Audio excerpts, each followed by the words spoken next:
At the airport lounge, my mom leaned close to my grandpa, straightened his collar, and said softly, "Just sit here. We'll be back after check-in." He nodded, confused but trusting, gripping his worn leather hat like it was an anchor. I stood a few steps away, half distracted until something in her tone tightened my chest. It wasn't hurried. It wasn't anxious. It sounded finished. Minutes slipped by, then more. Boarding calls echoed overhead. People passed. My mom didn't come back. That's when the truth landed like ice in my stomach. She never meant to return. My grandpa, who has Alzheimer's, sat alone in the terminal, whispering. She said, "Wait." He watched every face, hoping one would be hers. I couldn't move. I couldn't breathe. And then I couldn't stay still anymore. I ran back for him. Because walking away would have been easier, but staying changed everything. My name is Camila Harris, and for most of my life, I was the kind of daughter people described with a smile and a nod. Easy, well-behaved, no drama. I learned early that silence kept things smooth, that agreeing was safer than asking questions, that if I stayed useful and invisible at the same time, the house would stay calm. After my dad passed away, my mom became the axis everything rotated around, organized, precise, always 10 steps ahead. Grief didn't break her, it sharpened her. In our home, love was practical. It showed up as schedules taped to the fridge, labeled containers in the pantry, and conversations that stayed comfortably shallow. Feelings were allowed, but only briefly, long enough to be acknowledged, never long enough to be inconvenient. My grandpa, Robert, didn't fit into that system. Before Alzheimer's, he was noise and warmth and gentle chaos. He laughed too loudly at his own jokes. He told stories that wandered in circles, before landing somewhere unexpected. He smelled like old books and peppermint candy. And he called me Millie, a nickname he said matched my smile better than Camila ever could. When my mom corrected him, he'd wink at me like we were sharing a secret. "She knows," he'd whisper, "but this one's ours." When his memory started to slip, it was small things at first. Keys in the freezer, the same question asked twice in 1 minute, forgetting whether he'd already eaten lunch. I noticed. I adjusted. I reminded him gently, the way he once reminded me to tie my shoes before crossing the street.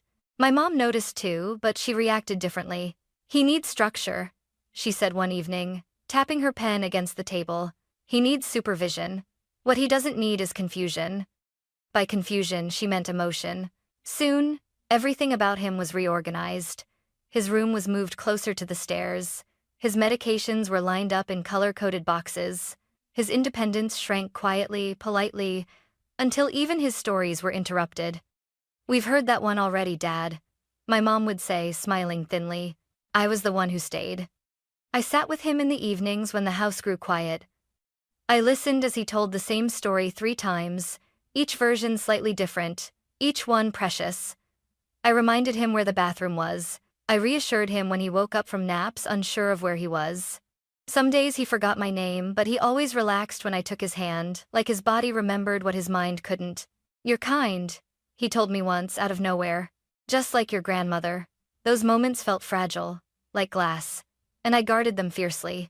My mom called it attachment. I called it loyalty. As the months passed, I noticed things changing. Grandpa stopped being included in family dinners. His chair stayed empty more often than not. My mom began speaking about him in careful, clinical terms, care plans, options, long-term solutions. She spoke about him like a problem to be solved, not a person to be loved. Whenever I pushed back, she sighed. "Camila, you're too emotional," she said. "This isn't sustainable." Sustainable. That word followed me everywhere. I started to realize something unsettling. My mom wasn't waiting for him to get better. She was waiting for him to disappear quietly, efficiently, without disrupting the life she had rebuilt. And somehow, without saying it out loud, she decided I was in the way. The airport trip came not long after. She called it a family reset, a chance to breathe, a chance to make memories before things got worse. Her smile was calm when she said it, but her eyes were already elsewhere, already past us. I wanted to believe her. I needed to believe her, because admitting the truth that she might be capable of leaving him behind felt impossible. I didn't know then that the airport wouldn't just test my loyalty. It would force me to choose who I was willing to become. The trip was my mom's idea. She announced it one evening like it was a gift she had carefully wrapped. We were sitting at the kitchen table, the light above us too bright, the air smelling faintly of lemon cleaner. Grandpa was humming softly to himself, tracing the grain of the wooden table with his finger. "I think we all need a change of scenery," my mom said, folding her hands. "Somewhere warm, somewhere calm." Grandpa looked up, smiling. "A vacation?" he asked, hopeful, like a child hearing a favorite word. "Yes," she replied smoothly. "A family trip." Something in me tightened. Not because of what she said, but how she said it. Her voice carried no excitement, no warmth, just resolution. "What about his routines?" I asked carefully. "His doctor appointments?" She waved a hand. "I've thought of everything." That was the first warning sign. When my mom said she'd thought of everything, it usually meant there was no room left for questions. In the weeks leading up to the trip, I noticed details that didn't fit. She booked the flights herself and didn't share the itinerary. She insisted on handling Grandpa's medications alone. She packed his documents, insurance cards, medical summaries, power of attorney paperwork, and slid them into her carry-on like they were just another accessory. "Why bring all that?" I asked one night as she zipped the bag closed. "In case of emergencies," she said, not looking at me. "You worry too much, Camila." I tried to convince myself she was right, that my unease was just fear dressed up as intuition, but the feeling followed me everywhere, sitting heavy in my chest.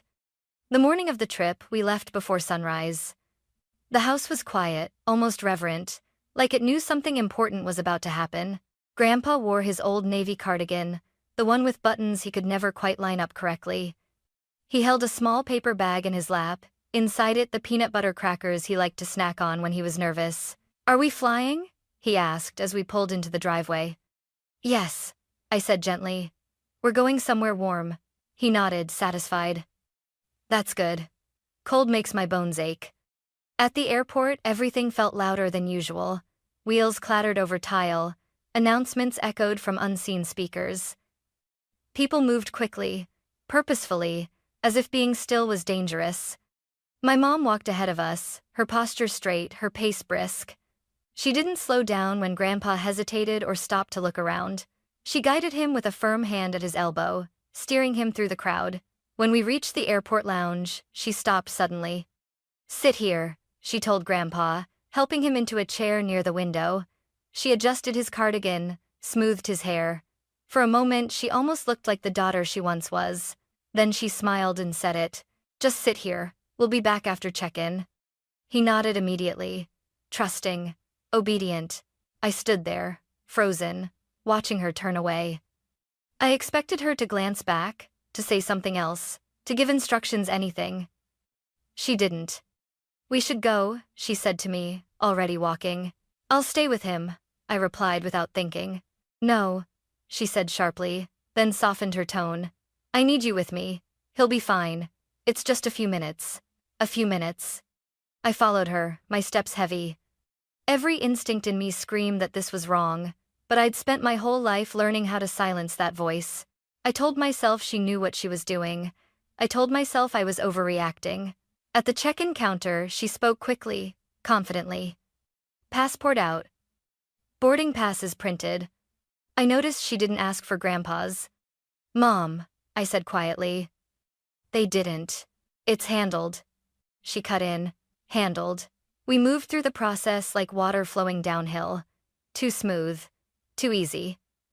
When we finished, she checked her watch. "Good," she said.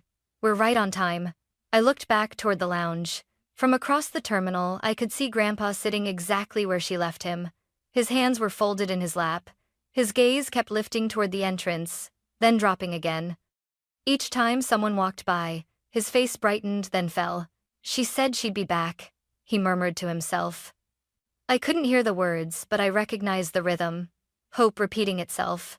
A cold realization settled over me, slow and heavy. "What if he gets confused?" I asked. "What if he wanders off?" "He won't," my mom said. "He's used to waiting." That sentence landed harder than anything else. Used to waiting. Waiting for her. Waiting for clarity. Waiting for a version of love that didn't come with conditions. How long are we leaving him there? I asked. She finally looked at me then. Really looked at me. Long enough for me to understand. Camila, she said calmly. You need to let this go. That's when it clicked. This wasn't a delay. This wasn't a mistake. This was a plan. My heart started racing. I turned on my heel before she could say another word. Camila, she snapped. Where are you going? But I was already moving, pushing through the crowd, my eyes locked on the lounge. Because whatever she was prepared to leave behind, I wasn't. I didn't slow down. I didn't stop to think about what I was doing or how it would look. I moved on instinct, weaving through rolling suitcases and clusters of travelers, my eyes locked on the airport lounge like it was the only solid thing left in the world. My grandpa was still there, still sitting in the same chair, still holding his hat in both hands, still waiting. His shoulders were slightly hunched now, as if he were trying to make himself smaller. Every time someone walked past, he lifted his head, hope flickering across his face only to dim again when it wasn't her. I crouched in front of him. Grandpa? I said, keeping my voice steady. It's me, Camila. He blinked, relief washing over him so fast it hurt to see. Oh, he said softly. Good, you're back. Back. Not they. Not your mom. Just me. I swallowed hard and took his hands. They were colder than they should have been. Did you need anything? I asked. Water? The restroom? He shook his head. No, she said to wait. He glanced toward the terminal entrance.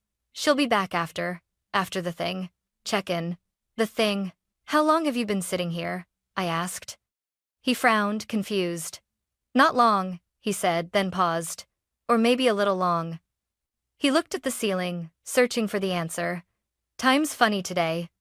I stood up and walked a few steps away, my heart pounding. I needed facts, proof, something solid to hold on to. At the nearest information desk, I forced my voice not to shake. Excuse me, I said. Has the Harris party checked in for flight 728? The attendant typed quickly, eyes flicking between the screen and me. Yes, she said. They've completed check-in and security clearance. All of them?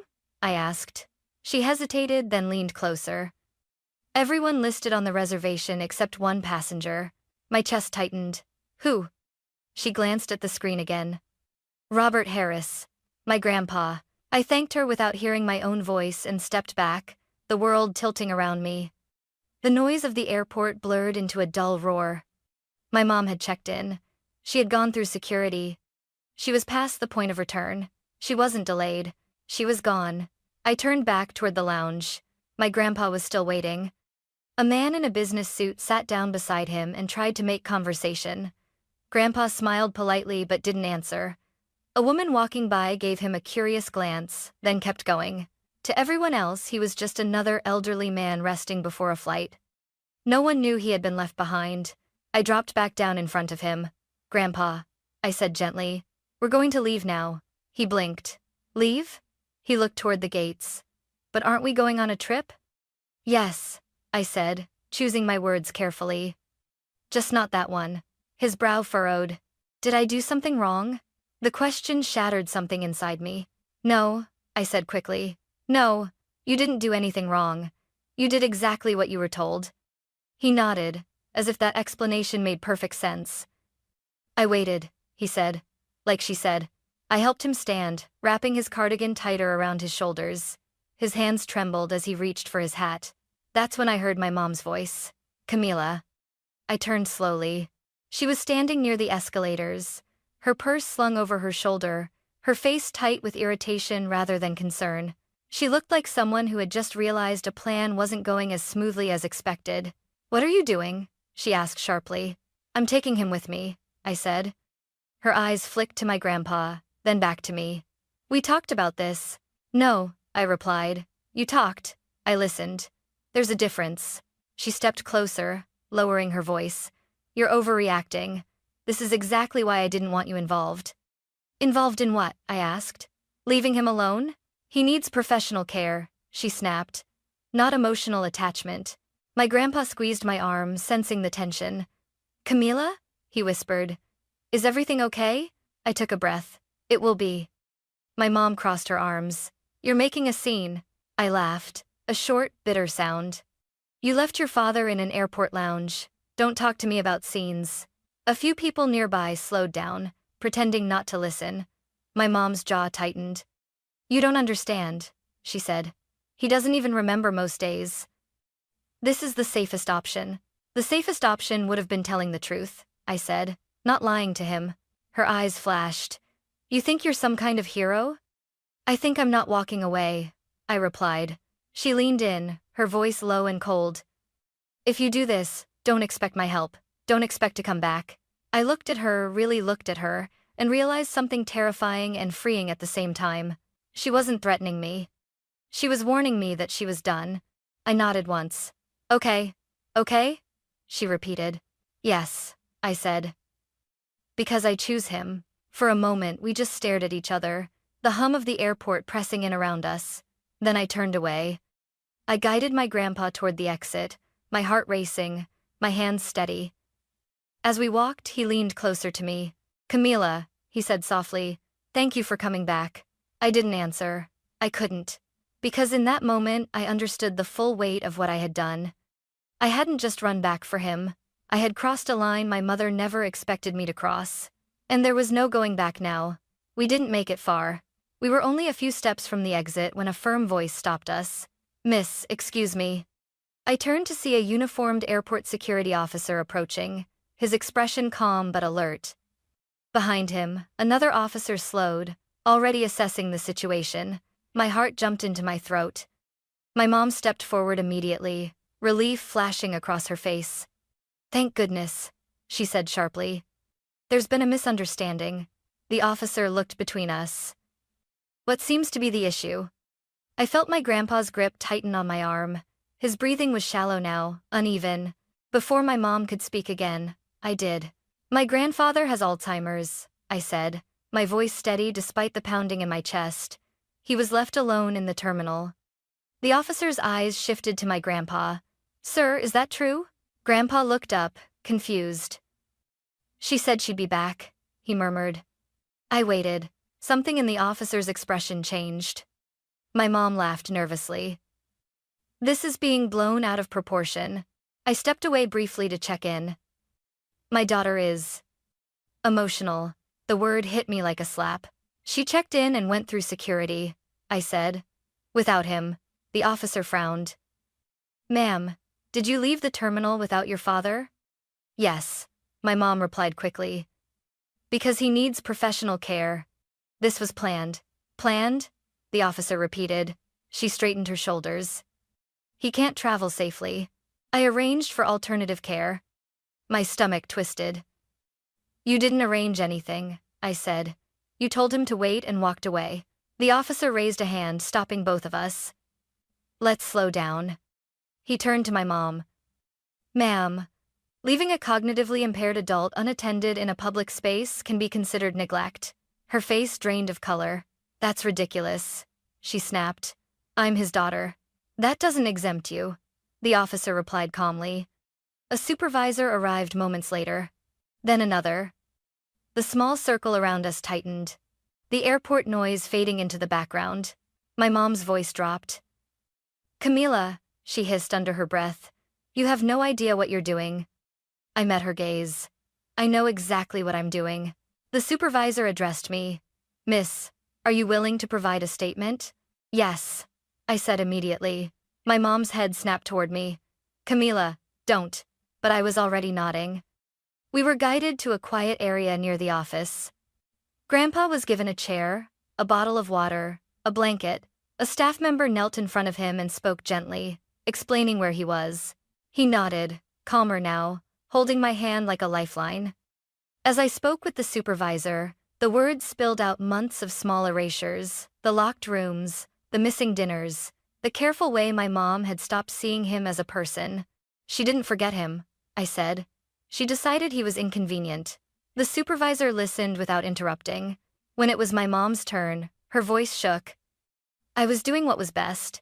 He doesn't even know what day it is most of the time.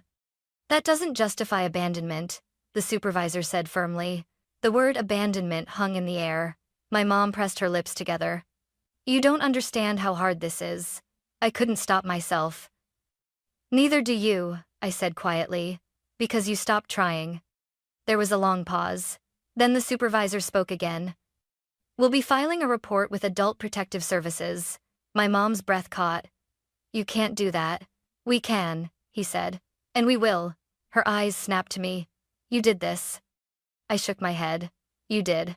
For the first time, she looked scared. Not angry, not controlled, exposed. Security arranged transportation assistance for my grandpa and me. They gave me paperwork, phone numbers, next steps. They treated me like someone who mattered, like someone whose voice carried weight. That alone felt unreal. As we prepared to leave, my mom stepped closer one last time. If you walk away with him, she said, her voice low, don't expect to come back. Don't expect support. Don't expect anything from me. I looked at her. At the woman who raised me to be quiet, to be compliant, to never cause trouble, and I realized something powerful. Her approval had always been the leash. I loosened my grip on it. I don't need your permission, I said. I needed your honesty, and you chose not to give it. She stared at me, searching for the daughter who would back down. She didn't find her. We walked out into the cold morning air, the airport doors sliding shut behind us with a soft, final sound. My grandpa leaned into me, exhausted but calmer. Are we in trouble? He asked softly. I shook my head. No, we're safe. A taxi pulled up, the driver helping us inside. As the car pulled away, I watched the airport shrink in the distance.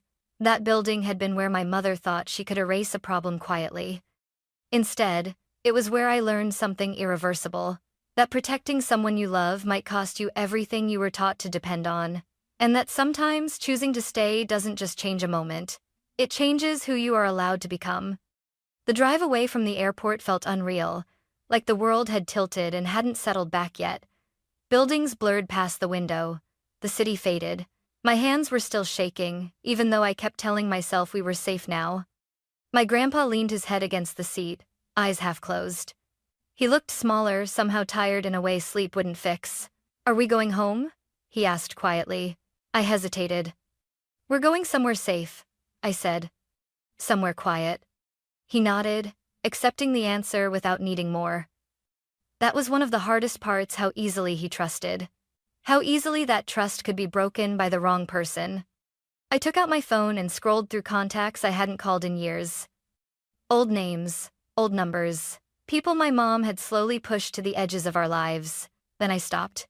Margaret Collins. My great-aunt. Grandpa's younger sister. The one who still sent handwritten birthday cards. The one my mom called too sentimental and unrealistic. I pressed call. She answered on the second ring. Camila? Her voice cracked. Is everything okay? No, I said honestly. But it could be. We need help. I didn't explain everything, not then. I just told her where we were and that Grandpa needed a place to stay. Bring him, she said without hesitation. I'll be here. Her house sat at the edge of a small town.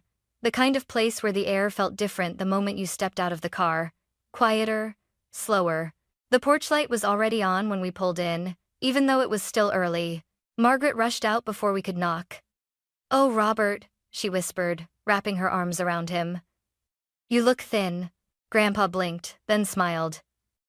Maggie, he said softly, you still make the best soup. She laughed through tears. Come inside. Inside, the house smelled like herbs and warm bread. No schedules taped to the fridge, no labeled containers, just a soft couch, a ticking clock, and sunlight filtering through lace curtains. That night, Grandpa fell asleep in the armchair within minutes, his breathing finally even. I sat on the floor beside him, afraid to move, afraid that if I did, everything would unravel again. Margaret handed me a mug of tea and sat across from me. You did the right thing, she said gently. I shook my head. I don't even know what right looks like anymore. She studied me for a moment. It looks like staying. The days that followed were strange and quiet. There were phone calls, Adult Protective Services, caseworkers, follow-ups, papers to sign, questions to answer. Every time my phone rang, my stomach twisted, expecting my mom's voice on the other end. She didn't call. Part of me was relieved. Another part ached in ways I didn't have words for yet. I helped Grandpa settle into a routine that felt human, not clinical. Morning walks, Afternoon naps, old records playing softly in the background. Sometimes he knew where he was, sometimes he didn't. When he forgot, I reminded him gently. When he panicked, I stayed. One afternoon, as I was folding laundry, he wandered into the room holding an old photo. "Is this you?" he asked, pointing at a much younger version of me, standing between him and my grandmother. "Yes," I said, smiling. "That's me." He nodded thoughtfully. "You came back for me." "Yes," I said again. He looked at me for a long moment, his eyes unusually clear. "That was kind." I turned away so he wouldn't see my face. At night, when the house went quiet, the weight of everything pressed down on me.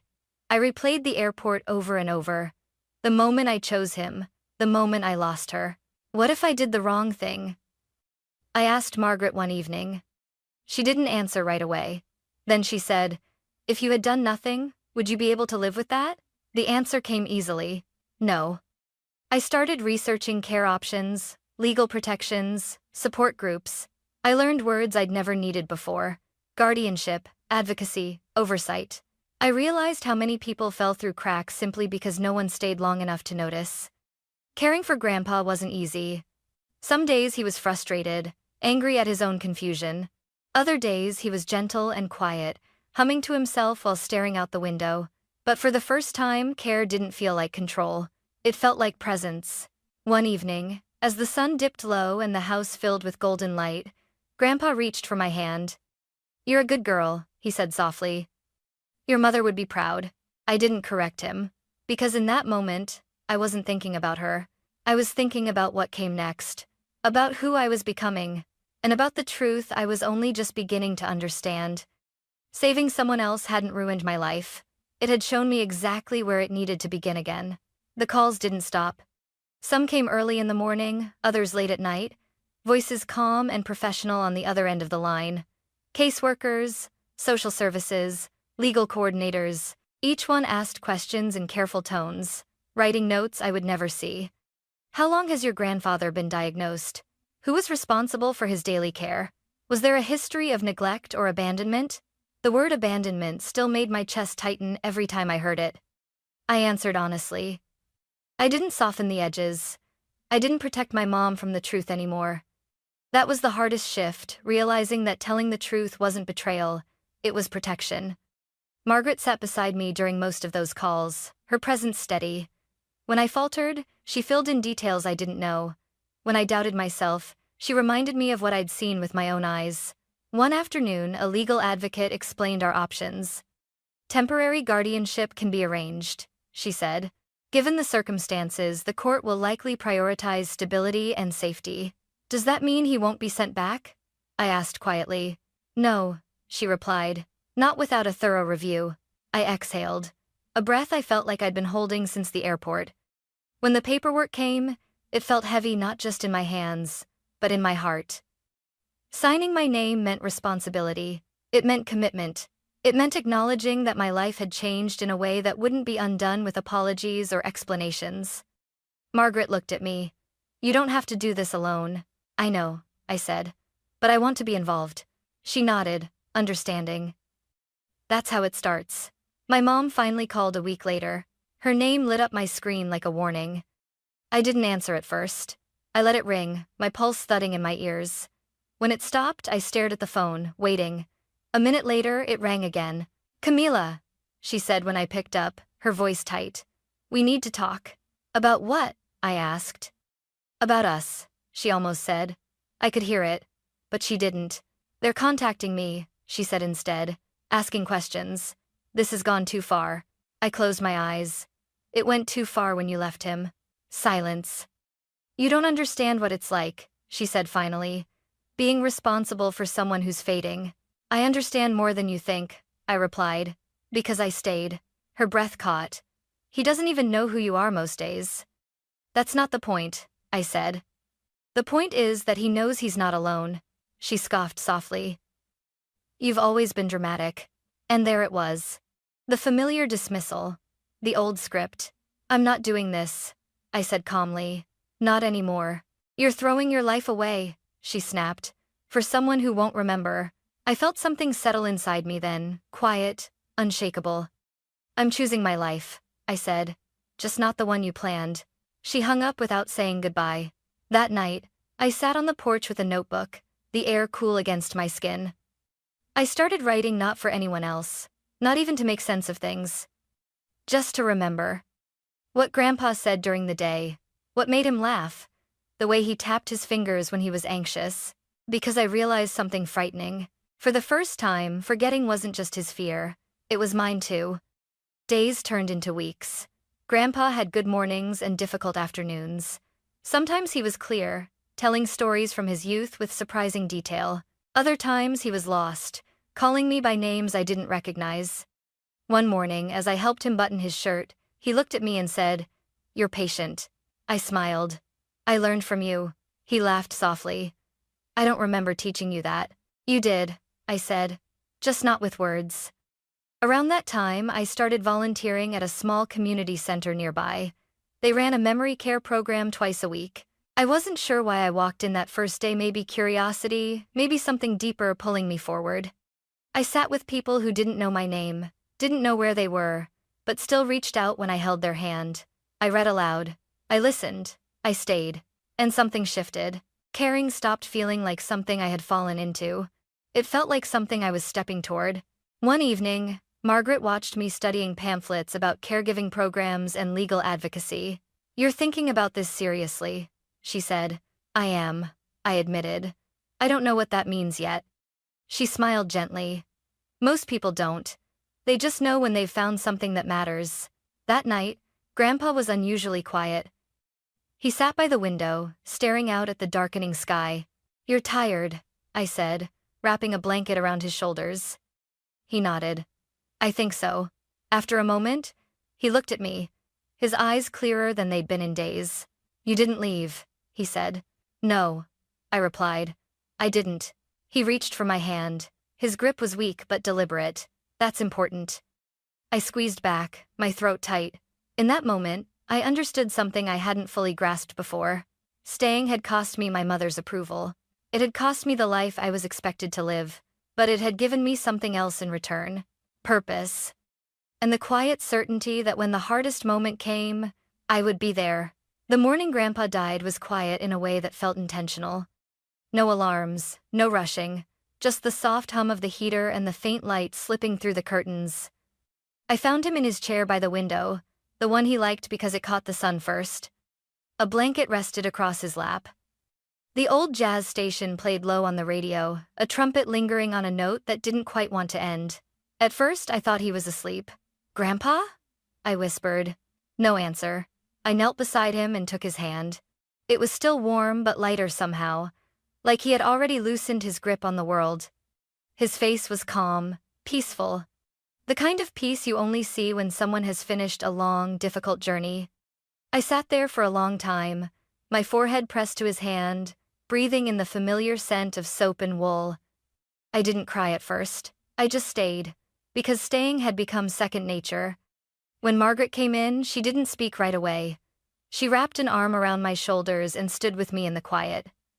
After a while, she said softly, "He went gently." I nodded. He wasn't afraid. We called the hospice nurse. Then the lawyer. Then the small list of people who had truly been part of his life. The process was simple, respectful, unhurried, everything his final days had been. That afternoon, I found the letter. It was tucked into the side pocket of his old jacket, folded neatly, my name written on the front in careful, shaky handwriting. I sat at the kitchen table and stared at it for a long time before opening it, afraid that reading it would make the loss real. Inside, the paper was thin and creased, the words written slowly, deliberately.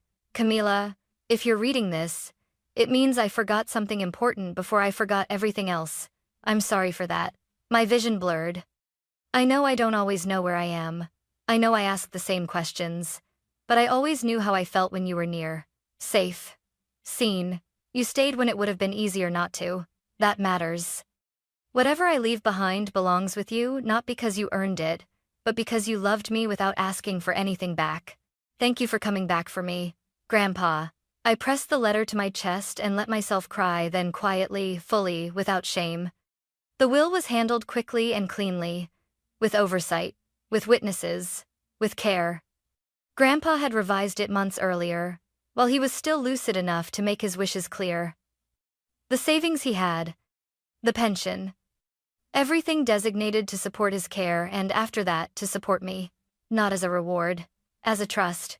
I didn't feel triumphant. I felt responsible, honored, heavy with the weight of having been chosen.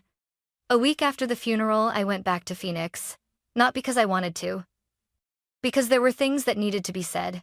My mom opened the door slowly, like she already knew it would be me. She looked smaller than I remembered, tired in a way that sleep wouldn't fix. "Camila," she said. Her voice wavered. I heard. "He passed peacefully," I replied. "He wasn't alone." She nodded, eyes dropping to the floor. "I never meant." I raised a hand. "I'm not here to argue." That stopped her. I stepped inside the house that had once felt like a cage.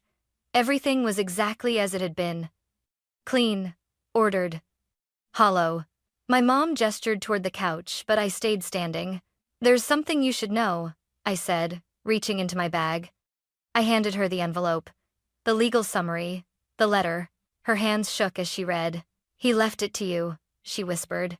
"Everything?" "Yes," I said, because I stayed. She looked up at me, eyes wet. "He didn't even know who you were half the time." I met her gaze. He knew how I made him feel. Silence stretched between us. For the first time, I saw something crack in her, not anger, not control, but regret. Raw and unguarded. "I was scared," she said finally. "I didn't know how to handle watching him disappear." "I was scared too," I replied. "The difference is, I didn't leave." She opened her mouth, then closed it again. "I'm not here to punish you," I said gently. "I'm here to tell you that he was loved, that he mattered, and that I'm okay." She nodded slowly, like she was trying to accept a truth she couldn't undo. When I left, she didn't ask me to stay. That felt like mercy. Back at Margaret's house, the evenings grew quieter without Grandpa's humming. I kept the letter by my bed. I kept the photo of us on the porch wall. I kept the routines that had made him feel safe. Because, even in loss, there was clarity. He had trusted me with his last chapter, and I intended to honor it not just by remembering him, but by living in a way that proved staying had been the right choice. Life didn't return to normal after Grandpa died. It settled into something new. The house felt different without him, quieter, yes, but not empty. His absence wasn't a hole anymore. It was a shape I had learned to live around. I kept the small routines we'd built together. Morning light through the window, jazz on low volume, a mug of tea warming my hands while the day slowly woke up. Grief still came in waves, but it no longer knocked me down. It reminded me. I enrolled in a certified caregiving program that fall, not because anyone told me to, not because of guilt or obligation, but because something inside me had shifted the day I ran back through that airport. I had learned that care is not instinct alone. It is skill. It is patience. And sometimes it is the courage to stand between someone vulnerable and the people who fail them. At the community center, I met families who whispered their fears the same way I once had. Adult children unsure of where responsibility ended and exhaustion began. Grandchildren terrified of doing the wrong thing. I told them what I had learned. That leaving someone alone because it's easier can have consequences. That the law exists to protect people who can no longer protect themselves. And that speaking up is not betrayal, it is advocacy. Sometimes, when I shared my story, people asked the question I used to be afraid of. "Do you regret it?" I never did. I didn't regret losing my mother's approval. I didn't regret changing my path. And I didn't regret choosing to stay when walking away would have cost me less. Because staying gave me something I never had before. A voice. Months later, my mom sent a short message. No explanations, no excuses. "I'm glad he wasn't alone." I read it twice. Then once more. I didn't reply right away. Not because I was angry, but because I had finally learned that not every silence needs to be filled. Some things need time. On my desk sits Grandpa's letter, framed now, the paper yellowing slightly at the edges. When days get hard, I read the last line again. "Thank you for coming back for me." I think about the version of myself who stood frozen in that airport lounge, heart racing, afraid of what choosing him would cost. She had no idea what it would give her. Purpose. Direction. And the certainty that when faced with a moment that matters, you don't always need a perfect plan. You just need to stay. Because family is not the people who expect you to be quiet. It's the people who feel safe when you're near. And sometimes, the bravest thing you will ever do is refuse to walk away, even when the world tells you it would be easier if you did. Final takeaway for the viewer: abandonment of vulnerable adults is not just a moral failure, it can be a legal one. Speaking up protects lives. Silence enables harm. Choosing compassion may change your path, but it can also give it meaning. I didn't save my grandpa from Alzheimer's, but I saved him from being alone. And in doing so, I saved myself from becoming someone I couldn't live with. That will always be enough.